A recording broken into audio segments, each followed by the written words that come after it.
എനിക്ക് ഈ വെള്ളക്കടലേക്കാളും ഭയങ്കര ഇഷ്ടമാണ് കറുത്ത കടല. അപ്പോൾ ഞാൻ പണ്ട് ബീഹാറിൽ ഒരു ഓഫീസറായിട്ട് സംസാരിക്കുമ്പോൾ അങ്ങനെ ആം ഫോഴ്സസിലാണ്, അപ്പോൾ കാടുകളിലേക്ക് പോകേണ്ടി വരും പല ഓപ്പറേഷൻസിന് വേണ്ടിയിട്ട്. ഈ സാധനം ഉപയോഗിച്ചിട്ടുള്ള പല സാധനങ്ങളും കൊണ്ടുപോകും. ട്രഡീഷണൽ ബീഹാറി റെസിപ്പീസിൽ ഒരുപാട് എണ്ണത്തിൽ ഈ സാധനമുണ്ട്. അത്ര എനർജി റിലീസിങ് ആണ്. കുറച്ച് ക്വാണ്ടിറ്റി കൊണ്ടുപോയാൽ മതി. ആ സാധനം കുക്ക് ചെയ്ത് എന്താ വെച്ചാൽ കുറച്ച് ക്വാണ്ടിറ്റി കൊണ്ടുപോയത്, പക്ഷെ ഭയങ്കര എനർജി റിലീസ്. അങ്ങനെ ഞാൻ നോക്കിയപ്പോഴാണ് മനസ്സിലായി വൈറ്റ് ചനേനേക്കാളും ഒരുപാട് ന്യൂട്രീഷൻ വാല്യൂസ് കൂടുതലുണ്ട് ഈ സാധനത്തിന്. നമ്മുടെ ഹെയറിനും സ്കിന്നിനൊക്കെ നല്ലതാണ്. ഇനി നമ്മുടെ പോയിന്റ് എന്താണെന്ന് വെച്ചാൽ, ആക്സിഡൻ്റലായിട്ടാണ് എനിക്ക് ഇഡ്ഡലിയും കടലക്കറിയും ഭയങ്കര ഇഷ്ടം. അത് ഈ കടലയാണ് എൻ്റെ അമ്മ പണ്ടേ ഉണ്ടാക്കുന്നത്. പക്ഷേ എൻ്റെ നാട്ടിൽ നിന്ന് പുറത്തോട്ട് ഇറങ്ങിയിട്ട് വേറെ സ്ഥലങ്ങളിൽ പോയിട്ട് ഇഡ്ഡലി കടലക്കറി എന്ന് പറയുമ്പോൾ എല്ലാവരും ഇഡ്ഡലി കടലക്കറിയോ അതെങ്ങനെ ശരിയാവും? എല്ലാവർക്കും ഇഡ്ഡലി സാമ്പാർ, കടലക്കറി ആണെങ്കിൽ അതിന് പുട്ട് വേണം. ഞാൻ പുട്ടും സാമ്പാറും കഴിക്കും, ഇഡ്ഡലിയും കടലക്കറിയും കഴിക്കും. എന്തേ കുഴപ്പമുണ്ടോ?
ഞാൻ കുറെ നേരമായിട്ട് ഇവിടെ നിന്ന് ആലോചിക്കായിരുന്നേ.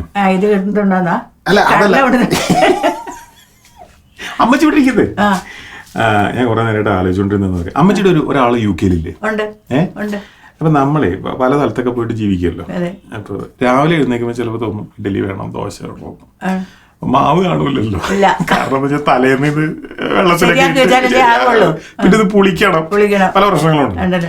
ഈ ഐഡി വന്നതിന് ശേഷമുള്ള ഒരു ഗുണം എന്താണെന്ന് വെച്ച് കഴിഞ്ഞാൽ, രാവിലെ 6 എഴുന്നേറ്റ നമ്മളൊരു 7:30 ആകുമ്പോ നേരെ പോകുന്നപ്പോ സൂപ്പർ മാർക്കറ്റ് തുറന്നിട്ടുണ്ടാവും. ഒരെണ്ണെങ്കിൽ മേടിക്കണം. അപ്പൊ ആ ഐഡിയ കറക്റ്റാ. അപ്പൊ പക്ഷെ കടല കിട്ടൂല. പക്ഷെ എന്റെ നാട്ടിൽ ഇഡ്ഡലിക്ക് കടല കഴിക്കും.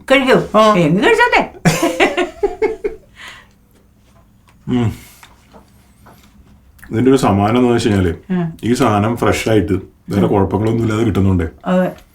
നമുക്ക് രാവിലെ ഇഡ്ഡലി വേണമെങ്കിൽ ഇഡ്ഡലി റെഡി, ദോശ വേണമെങ്കിൽ ദോശ റെഡി, പിന്നെ ഒരു തേങ്ങാമറി കൊണ്ട് ഒരു ചമ്മന്തി കൂടെ ഉണ്ടാക്കിയാൽ സെറ്റാണല്ലോ. ഓ, പണ്ടത്തെ അമ്മച്ചിമാരൊക്കെ എന്തൊക്കെ പ്ലാൻ ചെയ്യണമല്ലോ, തലേന്ന് എന്തൊക്കെ വെള്ളത്തിലുള്ള